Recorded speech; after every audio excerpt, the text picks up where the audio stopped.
Yes, my name is Antonio Rodriguez. I work in the National Center on Geographic Information, answerable to the National Geographic Information Institute. First of all, I would like to say thank you to the organizers for this opportunity to come here and share a few ideas with you on open data. Tentative data, though, because this field is now being explored and defined.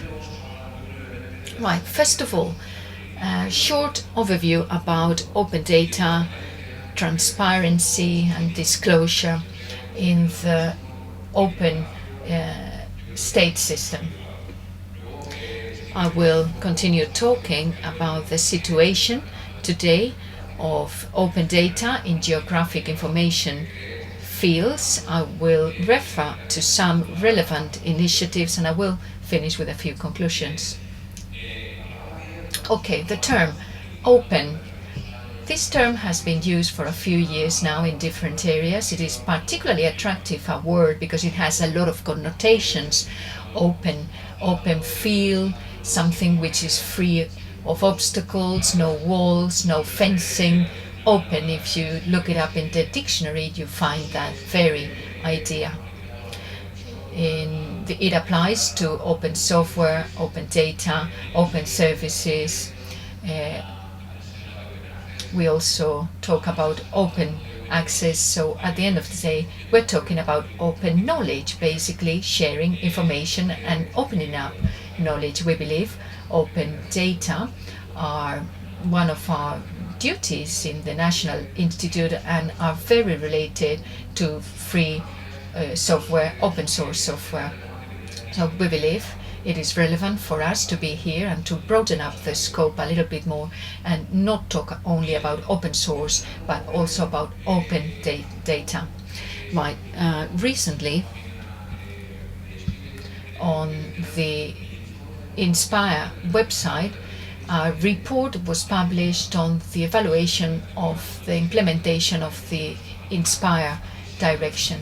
The Commission has to submit a report to the European Parliament and inform on the outcome of the implementation of the directive, a directive that was prompted by gvSIG. It's a bit of a test for the Commission in front of the Parliament. This report describes the implementation of the Inspire directive. As you know, this directive is intended to implement special infrastructure in Europe based on open source systems. Well, the directive, when facing the question, is there more geographic information data available in Europe than before the directive? Well, the conclusion is drawn that yes, thanks to Inspire, thanks to open services, but also thanks to the very many images available in relation with Sentinel satellites, for instance. Also, thank you to voluntary contributions and OpenStreetMap, and thank you as well to open data.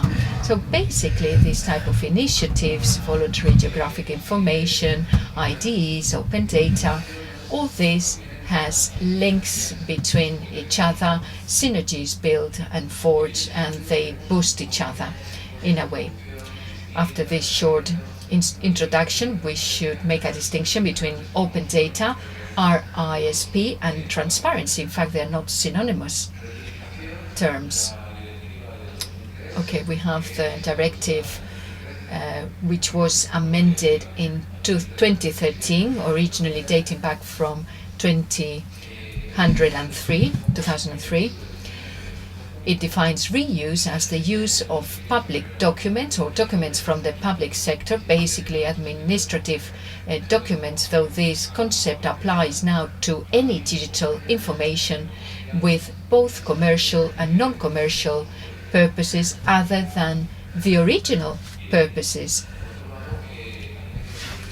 Let me add that the directive is now being transposed onto member states, and in fact we're trying to cooperate for a new RISP Act to be released in June 2015 in Spain, and the schedule is very tight. In fact, we're already running behind in Spain because the legal procedures take a very long time.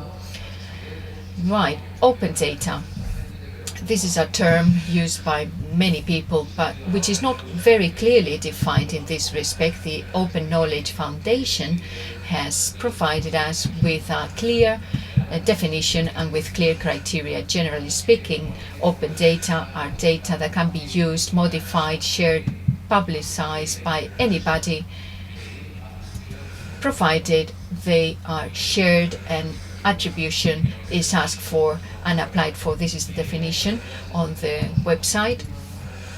Open definition. The goal is to minimize barriers, to strengthen the open nature of the data for any purpose in any type of application. In practical terms, this requires the implementation of a number of criteria, which you see here, also listed by Open Knowledge. The list includes requirements and specifies all the information needed to apply for the corresponding license. It needs to be available for download in one go, which is quite interesting, though in geographic information things could be a bit complicated because data are very, very big, very large, very heavy, so downloading the information in just one go may pose some technical constraints. It needs to be free of charge, or the reproducible cost should be sensible, not too much. And other concepts are also mentioned, such as non-discrimination whatsoever of groups or collectives. It's no good saying, okay, special conditions will be given to universities. No.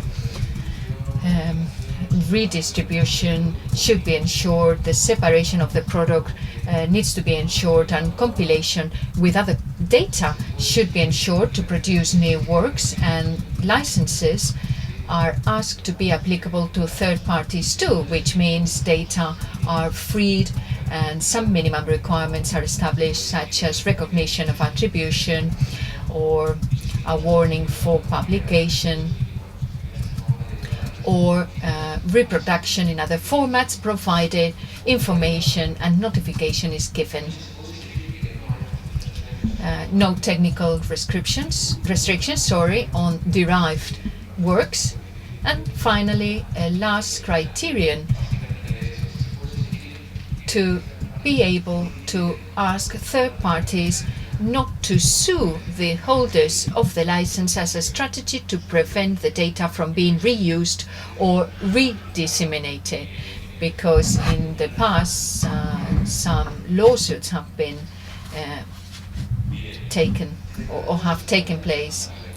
Right, behind all this we find the idea of open standards. The format, ideally the format should be an open standard. There are a number of definitions which apply, with 3 levels of definitions at least. Number 1, the European Interoperability Framework defines open standards as a technological solution which has an open description, a free use application which requires no investment. You do not have to pay royalties, copyrights, etc. Defined and maintained by a standardization organization involving the community, and this point is very important indeed. And then we have another definition of an open standard by the National Framework for Interoperability in Spain, Royal Decree 4/2010. In this case, it sticks to the first point only. It only requires the standard to be openly described and to ensure free use. In this case, the evolution of a format by a commercial company obviously will be marked by the business profitability criterion.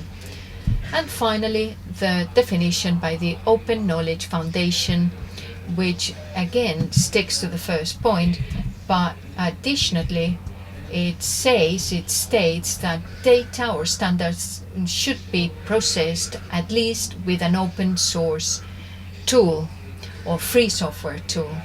This is quite convenient because the idea is to detach private software from its original private interest, but it's sort of a lenient or not too strict condition, and we're actually waiting. We will wait and see how this evolution evolves. To start with, we would support the most demanding definition, namely that by the European Interoperability Institute. And finally, disclosure, transparency, which is obviously a very clear concept. It means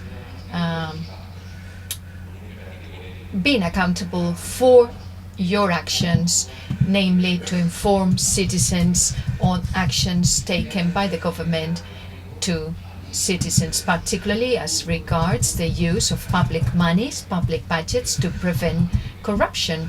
But it is a bit broader, a concept.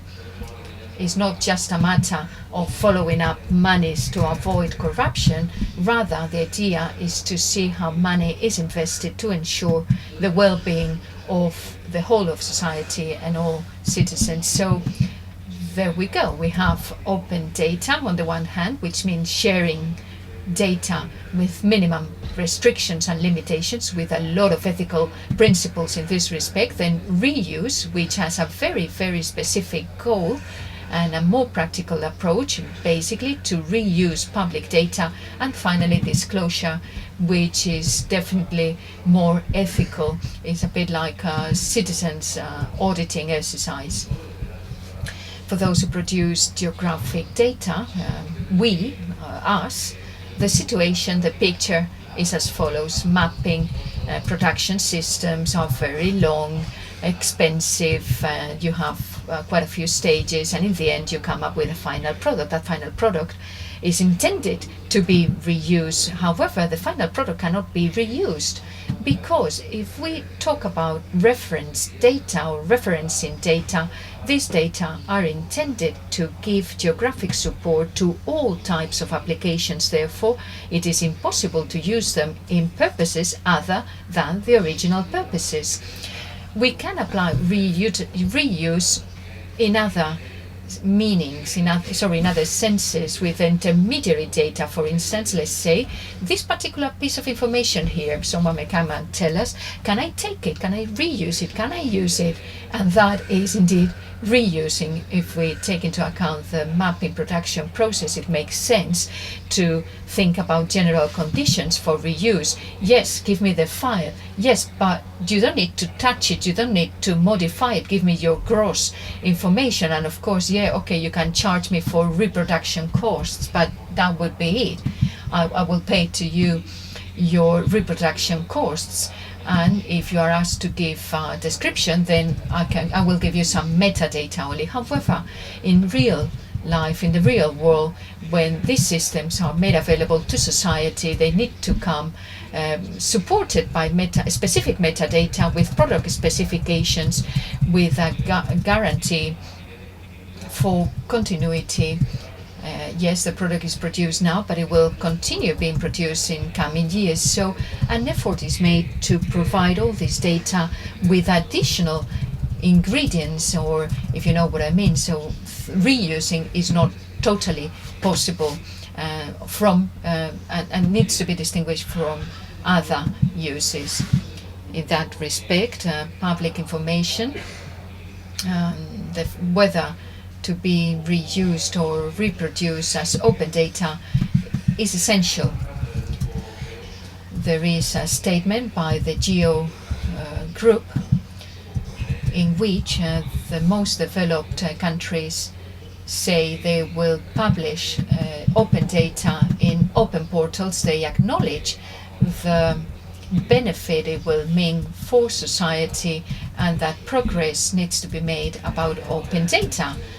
And there is another similar paper, a number of guidelines recently published by the European Commission about standard licenses and fees for the reuse of documents. You have the references here. They include two main points. Number one, data should be published as open data. Reference is made to the Open Knowledge Foundation as the institution that defines what open data are. Standard licenses are recommended such as version 4.0. Mention is made as well to personal data protection. Of course, sensitive data need to be handled properly.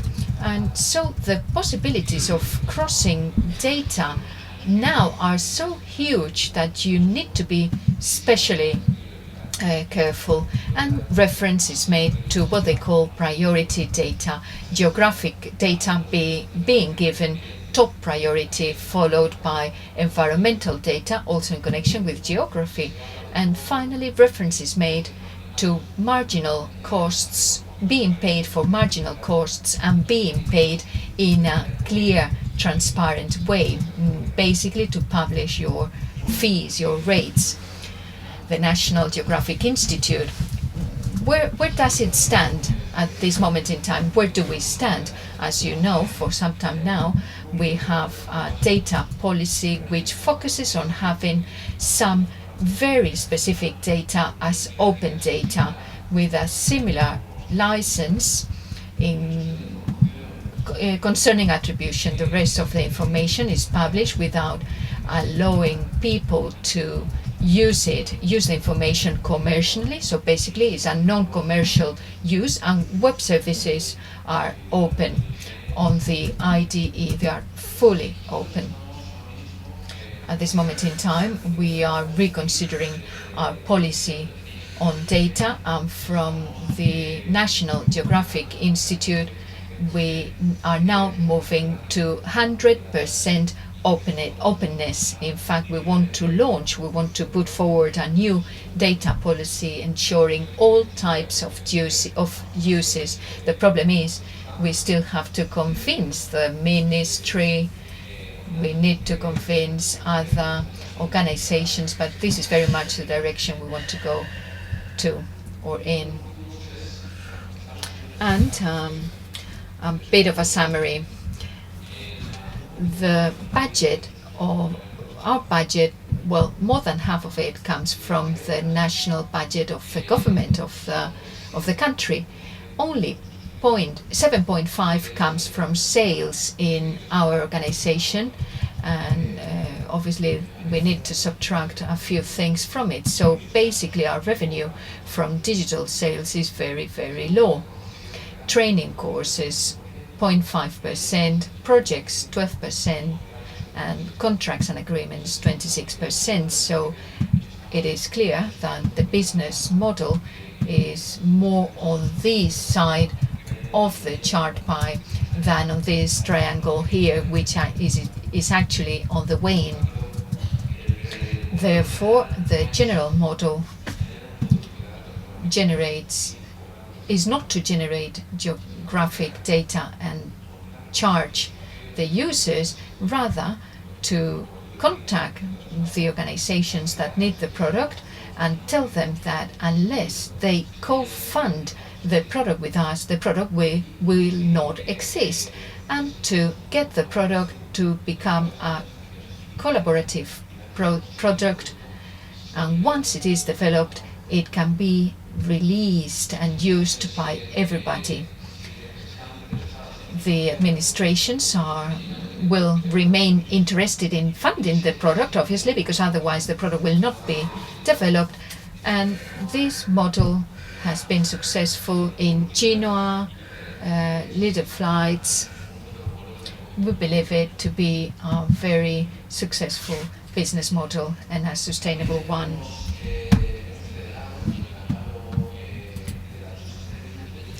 We have also federated our catalog with the catalog of datos.gov.es in cooperation with the Ministry of Industry. We did the mapping of metadata with DCAT, and now all of our resources are available on the catalog. We're now trying to extend the mapping to all resources on the IDEE catalog with a view to generating this catalog fully on the portal for open data and reuse. This is fairly important because this data, this catalog, is not particularly problematic, but when you deal with the whole IDEE catalog, well, things are a bit more difficult, but hopefully in 2015 this job will be completed. Here you see a picture of the website datos.gov.es with a number of data already from the National Geographic Institute. And to finish with, let me talk about another initiative, Smart Cities. Smart Cities is a booming project. There is a committee in AENOR 178 focused on smart cities. They are preparing a Spanish standard on open data. The goal is to evaluate by means of indicators the extent a city handles open data at. This project is currently being developed, is underway, and it's really a push to openness in data. And to finish with, I would like to ask you to cooperate with me to build a community interested not only on open source software, but also on open source data, open data, and to be able to rely on you, because we always benefit from the feedback and we can always share opinions in public procedures, for instance, at different stages with the translation and application of Directive RISP, also with the definition of the open standard on OKFN, and finally on the Smart City standard, which will be open to consultation in short. And that's all from me, really. Would like to finish by stressing that open data are essential in an open society, and the idea of an open society was devised by Robertson, the philosopher. Henry Bergson. He said, open societies are those that have tolerant governments that meet the wishes of citizens by means of clear and flexible political systems. The organs of this type of government does not keep secrets with the public, and neither the government nor the society are authoritarian. Common goal belongs to everybody. It is based on freedom and human rights. So the links are really direct between open society and open data. That's all from me. Thank you. Puedes irte si quieres, pero el café es a las 10:40. Me voy a la cafetería. Thank you very much, Antonio. So we are going to open a small debate here, a questions and answers session. I would like to ask Antonio, because you showed a slide saying that the use of data is not the final product, but we could say gross data. I don't know if within the CENIC you thought whether you are going to have potential so that other public companies, small companies or professionals develop final derived products which can be complementary to those which are developed by the CENIC. Well, yes, in fact, can you hear me? Yeah. Thank you for the question. Yes, this is the idea of the reuse the data, since they are captured. If they can be used for a different aim, the idea is that they can be used for other aims. We do not want to establish a competition between official bodies which are producing a final product and private organizations that take this source data and try to do a final product that competes. The reuse is directed to different aims, to divergent aims, and then the idea is that they say, well, as far as you have these, please let me use them for other aims.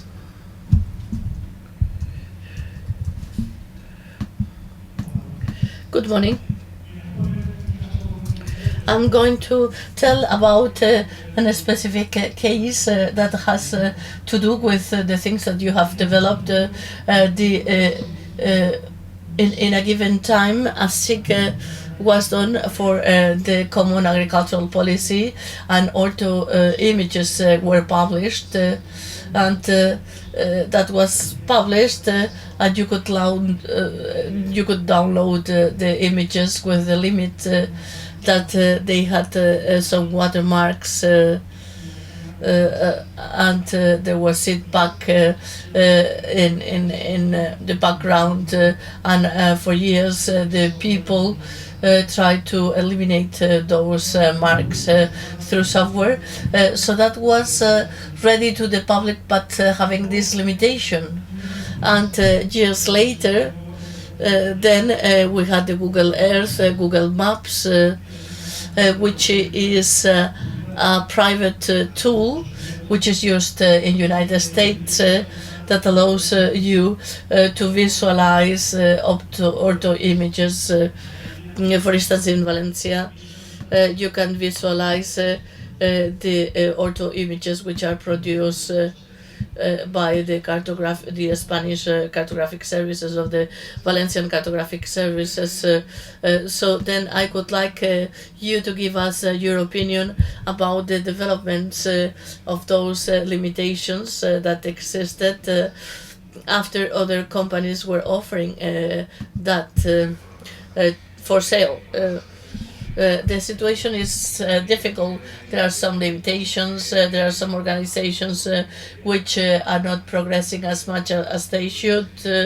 Others which sometimes they cannot even do that. So this is a long and complex development. But the thing is that if we do not publish our data, the risk is that we may become irrelevant, because there are companies publishing wonderful data, and we have GeoMap and others. So if you are a public body and you do not free your data, then perhaps they don't use you as much, and in the future they don't use you anymore. About the watermarks, I think that's a bad praxis. The cartographist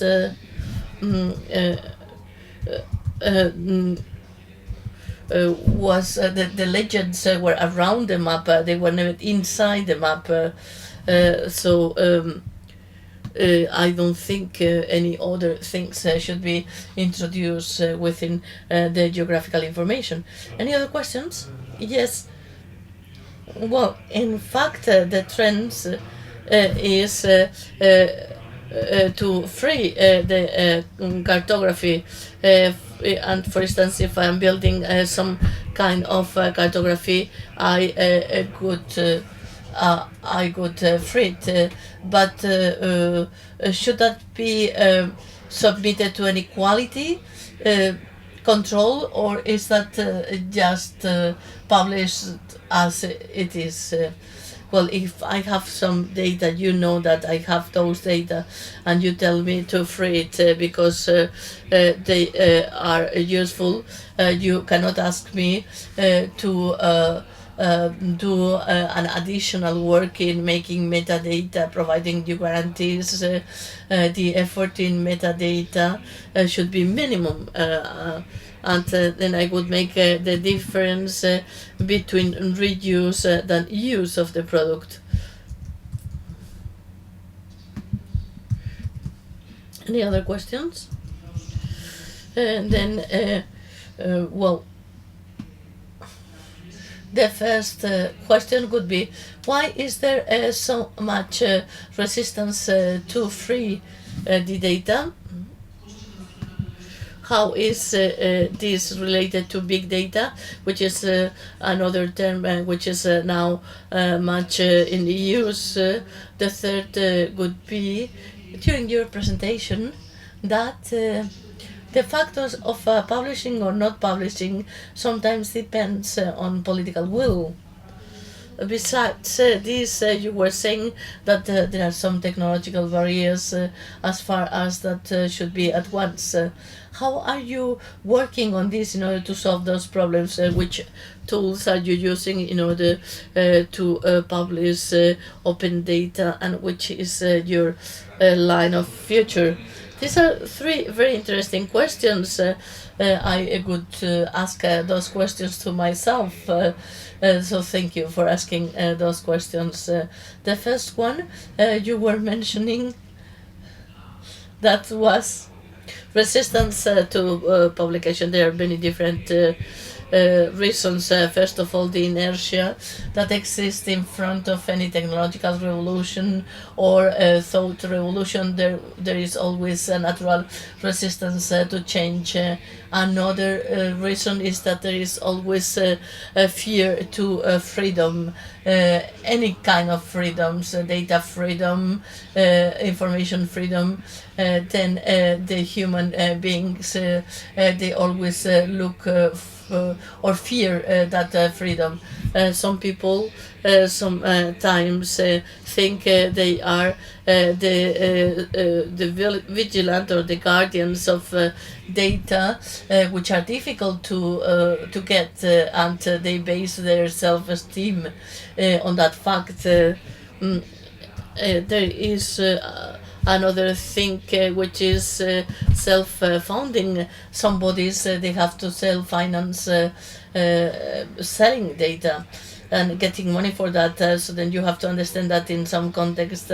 But what we can establish is that the right thing is to free data as much as it is possible in each situation. Regarding big data, well, we should speak a lot of this. I'm not an expert on big data, but that is highly related because geographical data are big data in themselves. The information is so huge that sometimes we have management problems which do not happen in other places. So that has an important relationship. And the last one is how to publish data.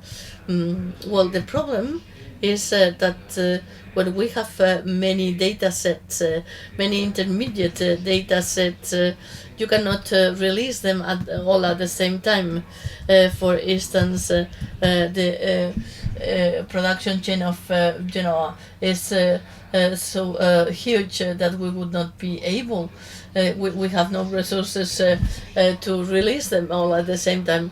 But we should be more attentive to the demands of the public, which intermediate the data are really useful in order to release them for the reuse. Now we are migrating towards atom download system because that is required by the ISPAR and the atom services. They have many advantages, so I think they are going to solve a part of the problem at least. Another way of solving the problem is not only being tolerant but also promoting the discharge or the download systems, providing facilities so that other data can download data only once, and then they prepare them to be downloaded many times. If there are no further questions, then thank you, Antonio. Have a good trip. Thank you for your effort in coming to Valencia and being with us.